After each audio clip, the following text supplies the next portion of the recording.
नमस्कार मित्रों, the nationalist view के इस ताज़ा एपिसोड में आपका स्वागत है। हमारे साथ एक खास मेहमान है श्री मनोज वर्मा जी। मनोज जी, आपका बहुत बहुत स्वागत है। धन्यवाद अरुण जी।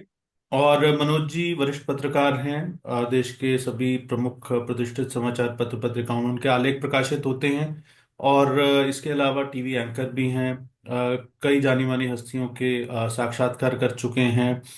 और हमारे साथ इस कार्यक्रम पर लगातार बने रहते हैं। जमीनी स्तर पर भी उनका राजनीतिक विश्लेषण बड़ा अच्छा रहता है। खासकर हरियाणा महाराष्ट्र के चुनावों में हमने उनके साथ जो एनालिसिस किया था, तो वो बिल्कुल अ, हवा के रुख के विपरीत था। वो एनालिसिस जो किया था मनोज जी ने, लेकिन वो बिल्कुल सटीक निकला।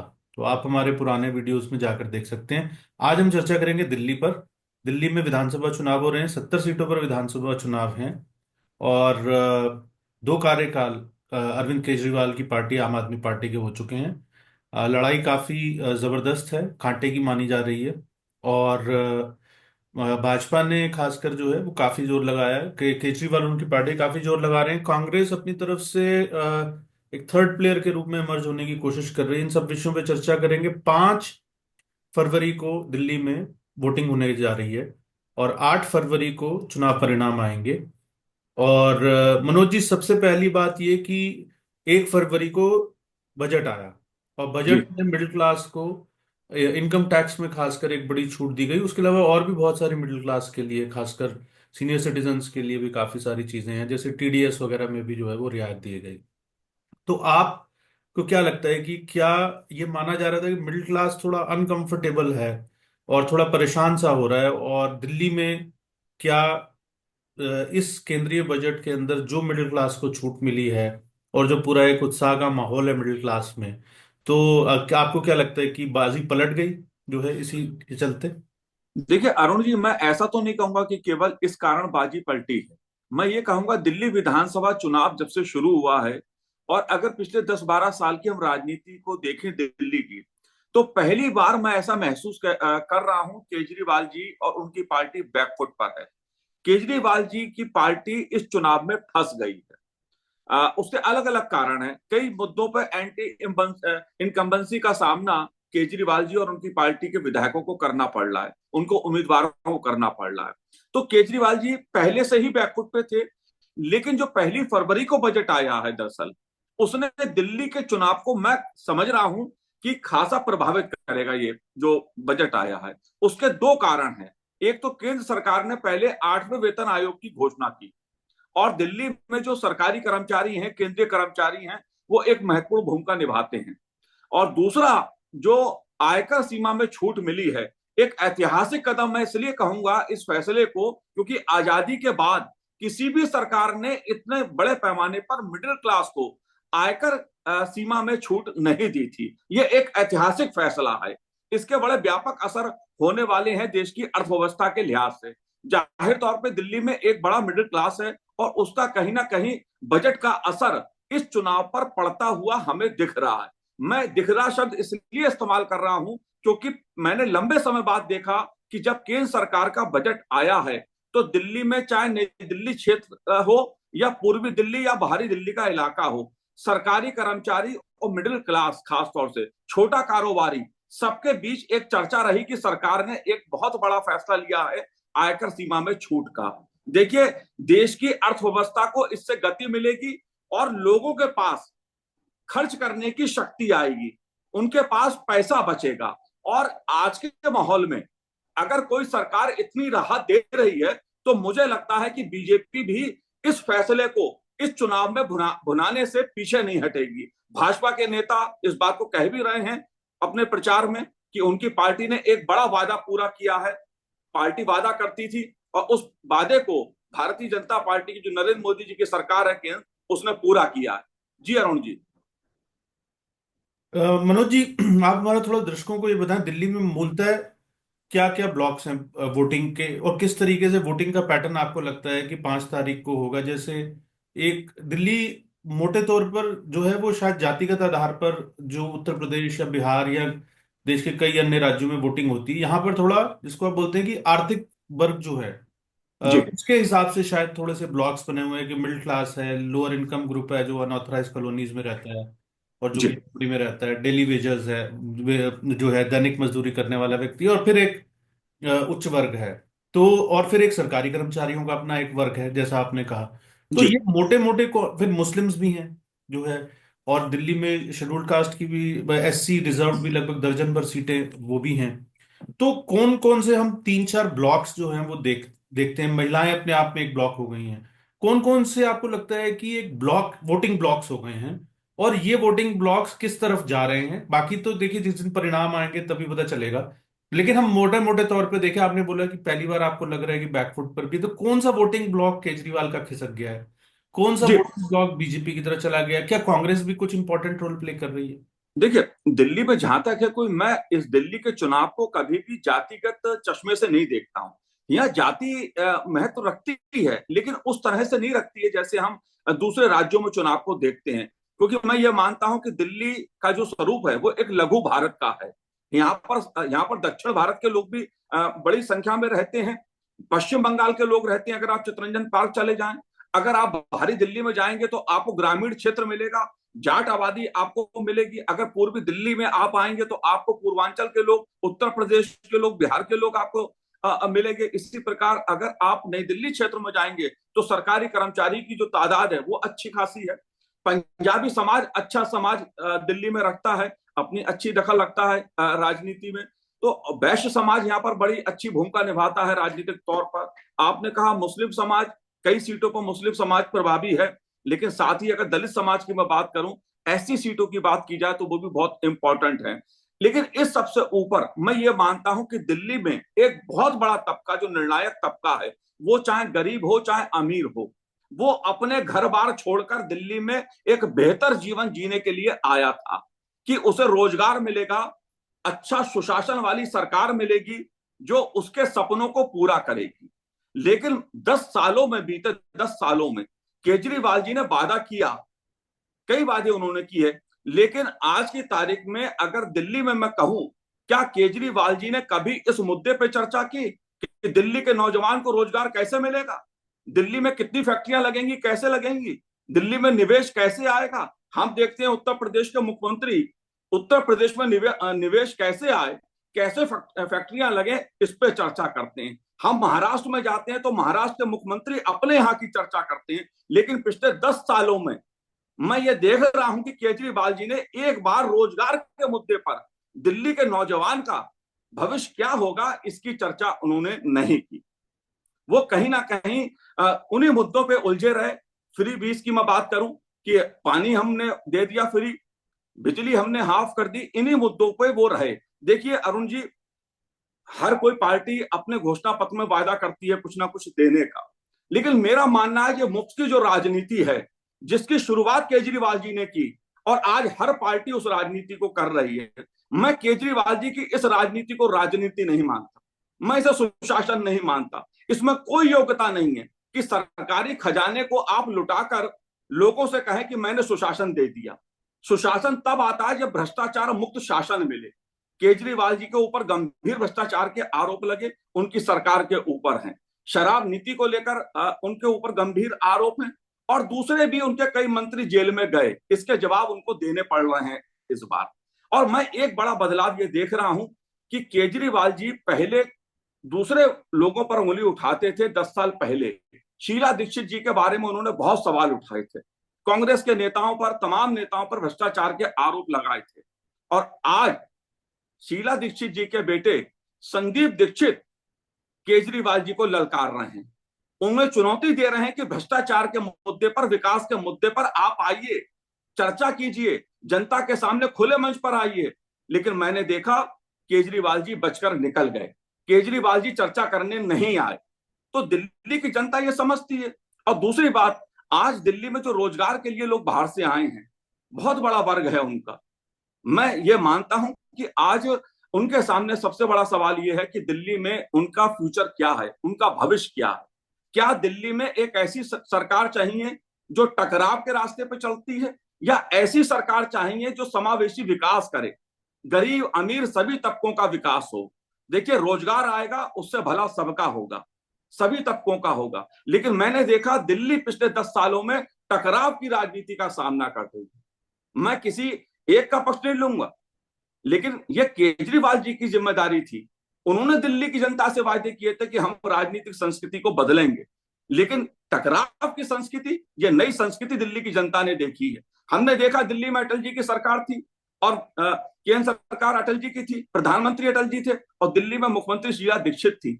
लेकिन दिल्ली का विकास तब भी हुआ, राजनीतिक मतभेद होंगे दलों के बीच, लेकिन टकराव की राजनीति से दिल्ली का नुकसान हुआ है। जी अरुण जी। मनोज जी, एक चीज ये मैं जानना चाह रहा था कि आपको क्या लगता है कि एक ये माना जा रहा है कि महिलाएं जो है वो एक बड़ा वोट, मतलब एक ब्लॉक हो गई हैं, खासकर जो 2100 रुपये केजरीवाल जो है उन्होंने देने की बात की। उसके बाद दूसरी पार्टियों ने भी जो है वो उसके विषय में चर्चा की है। माना जा रहा है महिलाएं एक स्ट्रांग वोट बैंक रही हैं केजरीवाल का। लेकिन कल का जो हम आज बेसिकली जो है 2 फरवरी को इस विषय में चर्चा कर रहे हैं, और जी हम थोड़ी देर में अपलोड भी करेंगे इसको। तो 1 फरवरी को जो बजट आया, तो वो जो महिलाओं को जो है वो का जो वोट बैंक है वो दरक गया है केजरीवाल का। ऐसा लगता है कि ऐसा हो सकता है, एक डेंट पड़ा होगा उसके ऊपर भी। देखिए, मैं ये मानता हूं कि केजरीवाल जी ने जब अपनी राजनीति की शुरुआत शुरुआत 12-13 साल पहले की थी, तो उस उनकी राजनीति से सबसे ज्यादा प्रभावित दिल्ली की महिलाएं हुई थी।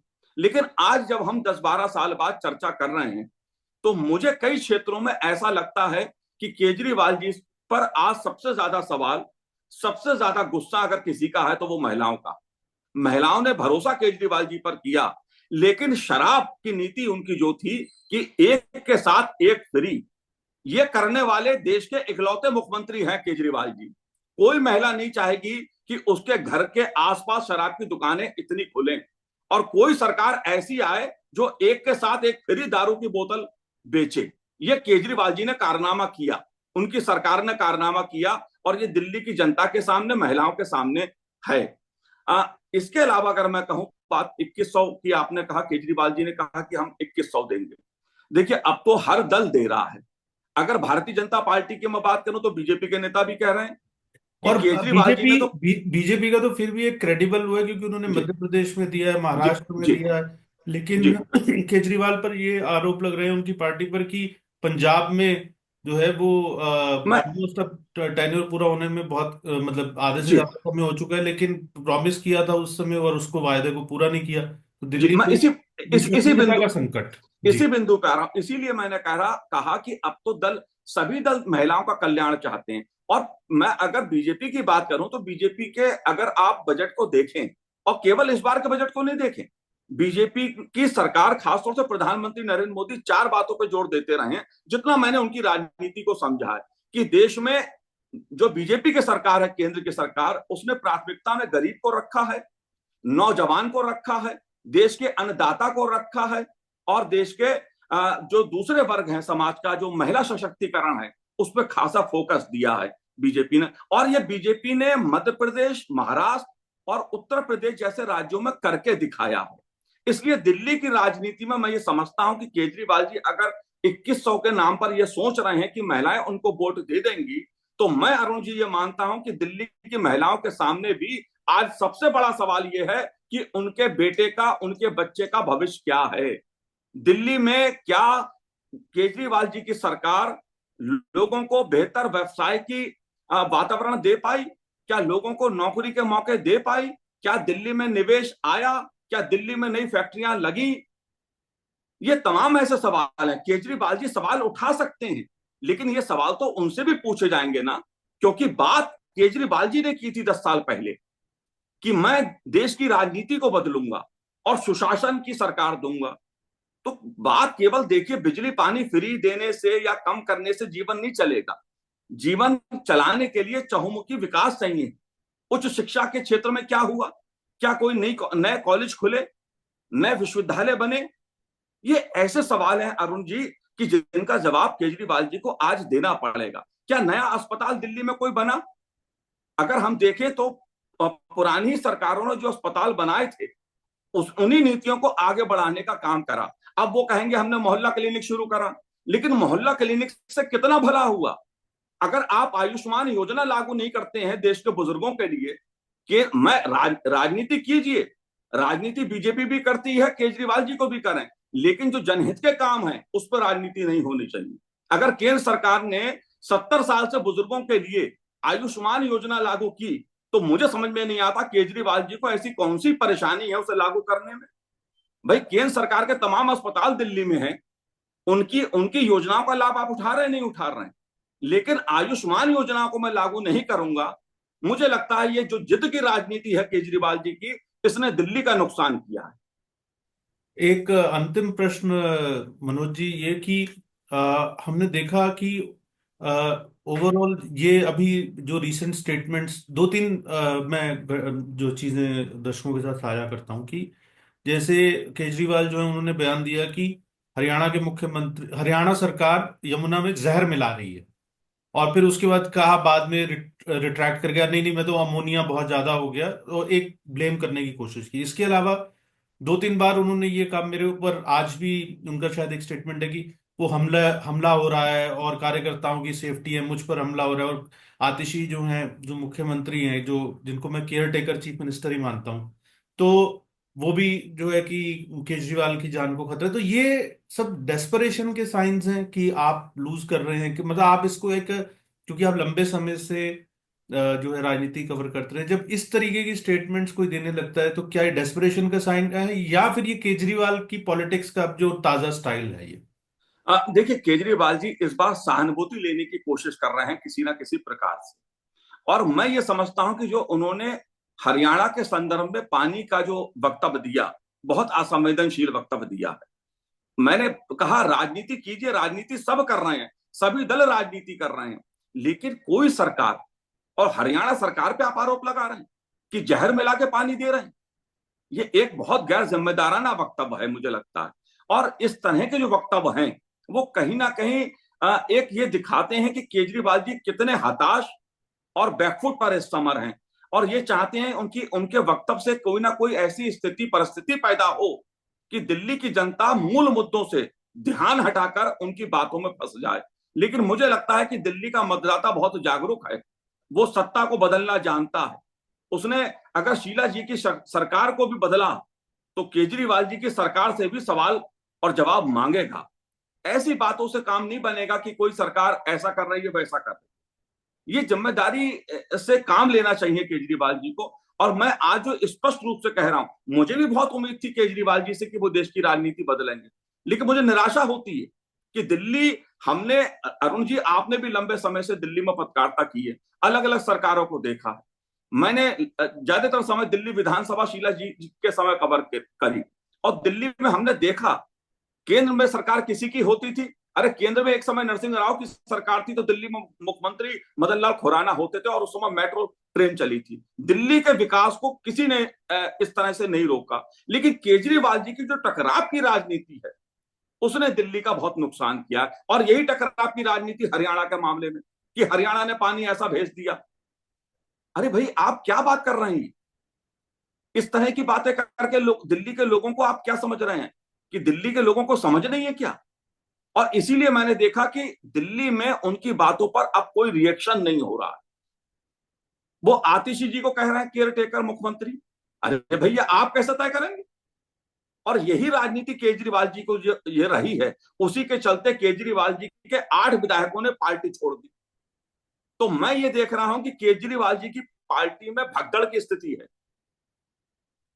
मनीष सिसोदिया जो कहती है हमने शिक्षा के क्षेत्र में बेहतर काम किया, क्यों आपको पटवर्धन सीट छोड़कर जंगपुरा की सीट पर जाना पड़ा? ऐसे कई सवाल हैं जो ये दिखाते हैं कि केजरीवाल जी और उनकी राजनीति में इस बार एक, मैं हताशा का भाव देख रहा हूं, और हो सकता है कि इस बार दिल्ली के जो परिणाम हो वो चौंकाने वाले हैं। जी बहुत बहुत धन्यवाद मनोज जी। और मुझे लगता है कि एक बार अब वोटिंग हो जाएगी, अगर उससे पहले कोई बड़ी डेवलपमेंट हुई तो आपके साथ चर्चा भी करेंगे। और फिलहाल जो है वो संसद का बजट सत्र भी चल रहा है, तो जी उसको लेकर भी अगले सप्ताह में खासकर वक्फ वगैरह को लेकर जो है वो काफी चर्चा रहने वाली है। जो वक्फ को लेकर जो है कमेटी की रिपोर्ट जो है, जेपीसी की रिपोर्ट जो है वो लोकसभा जी। स्पीकर जो उनको सौंप दी गई है, और इस पर उम्मीद की जा रही है कि लेकिन अरुण जी बस एक टिप्पणी और, दिल्ली के चुनाव पर इस बार पूरे देश की निगाह लगी है, देश की निगाह लगी है, और इंडिया गठबंधन दांव पर लगा है। जी। नहीं, बिल्कुल बिल्कुल, मैं आपकी बात से सहमत हूँ। और दिल्ली माइक्रोकॉस्म भी है एक जी। तरीके से पूरे देश का, जिसको आप कहते हैं। तो इसलिए, और तो बजट के बाद बीजेपी अब बीट मूड में है। और आम आदमी पार्टी थोड़ा बैकफुट पे लगती है। बाकी जो है, क्या स्ट्रांग अंडर करंट है, ये चुनाव के परिणाम बताएंगे, क्योंकि अब चुनावी विश्लेषक, चुनावी पंडित, वो सब जो है कई बार गलत जो है जनता उनको साबित कर चुकी है। जी। तो बड़े बड़े धुरंधर को तो हम तो सिर्फ एक ब्रॉड ट्रेंड्स को पहचान सकते हैं, जी। तो जी वो करने की बिल्कुल। कोशिश कर रहे हैं। तो आज के कार्यक्रम में इतना ही। जल्दी मिलेंगे एक नए विषय के साथ, तब तक के लिए नमस्कार। बहुत बहुत धन्यवाद, शुक्रिया।